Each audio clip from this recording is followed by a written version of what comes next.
وَقُلْ جَاءَ الْحَقُّ وَزَهَقَ الْبَاطِلُ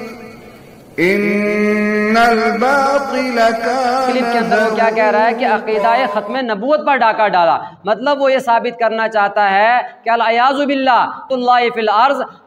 بانی دارالعلوم دیوبند حضرت مولانا قاسم نانوتوی علیہ رحمٰن معاذ اللہ ختم نبوت کا انکار کیا ہے، وہ حضور کو صلی اللہ علیہ وسلم کو آخری نبی نہیں مانتے۔ کتنا بڑا جھوٹ ہے! مجھے حیرت ہوتی ہے کہ یہ لوگ جھوٹ بولنے سے بھی اتنا نہیں کتراتے ہیں کہ جھوٹ بھی کہتا ہوگا یار میں بھی اتنا جھوٹا نہیں جتنا تم نے جھوٹ بول بول کے جھوٹ کو بدنام کر دیا۔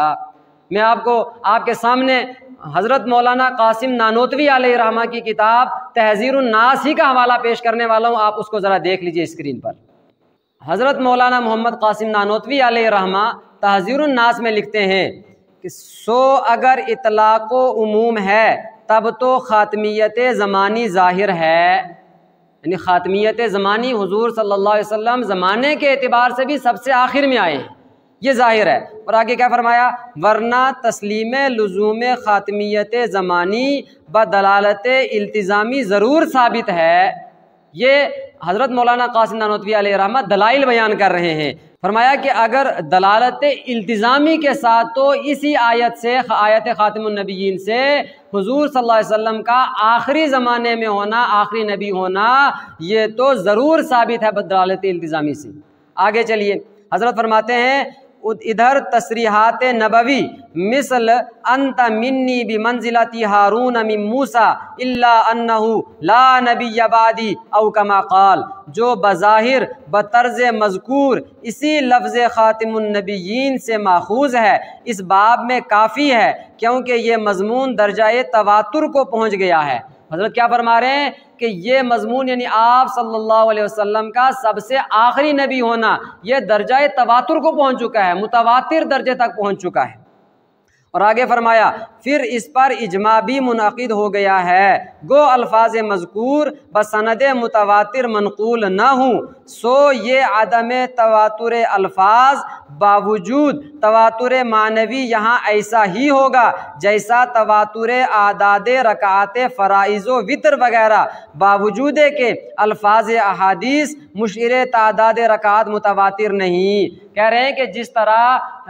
فرض نماز میں فجر کی فرض نماز 2 رکعت ہے، ظہر کی 4 رکعت ہے، عصر کی 4 رکعت ہے، فرض مغرب کی 3 رکعت ہے، عشاء کی 4 رکعت ہے، پھر وتر 3 رکعت ہیں، تو کہہ رہے ہیں جس طرح یہ تعداد رکعات والی احادیث یہ الفاظ کے اعتبار سے تواتر کو نہیں پہنچتی ہیں لیکن معنی کے اعتبار سے تواتر کو پہنچ چکی ہیں، اسی طرح سے ختم نبوت والی احادیث بھی یہ تواتر معنوی کی حد تک پہنچ چکی ہیں۔ اور آگے کیا فرمایا، ذرا اس کو غور سے سننا، فرمایا جیسا اس کا منکر ایسا ہی اس کا منکر کافر ہوگا، کہ جس طرح کوئی بندہ کہے میں فجر میں 2 رکعت نماز نہیں مانتا تو وہ کافر ہو جائے گا، اسی طرح جو حضور صلی اللہ علیہ وسلم کو آخری نبی نہیں مانتا وہ بھی کافر ہوگا۔ یہ وہی تحذیر الناس ہے، مولانا قاسم نانوتوی لکھتے ہیں۔ اور آگے چلیے، جب مولانا قاسم نانوتوی پر الزام لگا تو حضرت نے باضابطہ خود ایک کتاب ہے مناظرہ عجیبہ، اس میں حضرت نے لکھا کہ حضرت نبی صلی اللہ علیہ وسلم کی خاتمیت زمانی تو سب کے نزدیک مسلم ہے، اور یہ بات بھی سب کے نزدیک مسلم ہے کہ آپ افضل المخلوقات ہیں۔ یہ خاتمیت زمانی سب کے نزدیک مسلم ہے۔ آگے چلیے، اسی کتاب میں آگے لکھتے ہیں کہ خاتمیت زمانی اپنا دین و ایمان ہے، نہ حق کی تہمت کا البتہ کچھ علاج نہیں۔ وہ کہہ رہے ہیں کہ میرا ایمان یہی ہے کہ حضور صلی اللہ علیہ وسلم زمانے کے اعتبار سے بھی سب سے آخر میں آئے ہیں، البتہ کوئی ناحق تہمت لگا رہا ہے اس کا کیا علاج کر سکتے ہیں سوائے افسوس کہ کیا ہو سکتا ہے۔ اور اسی کتاب میں آگے کیا لکھا آپ اندازہ کیجئے، فرمایا خاتمیت زمانی سے مجھے انکار نہیں بلکہ یوں کہیے کہ منکروں کے لیے گنجائش انکار نہ چھوڑی، افضلیت کا اقرار ہے بلکہ اقرار کرنے والوں کے پاؤں جما دیے، اور نبیوں کی نبوت پر ایمان ہے پر رسول پاک صلی اللہ علیہ وسلم کے برابر کسی کو نہیں سمجھتا۔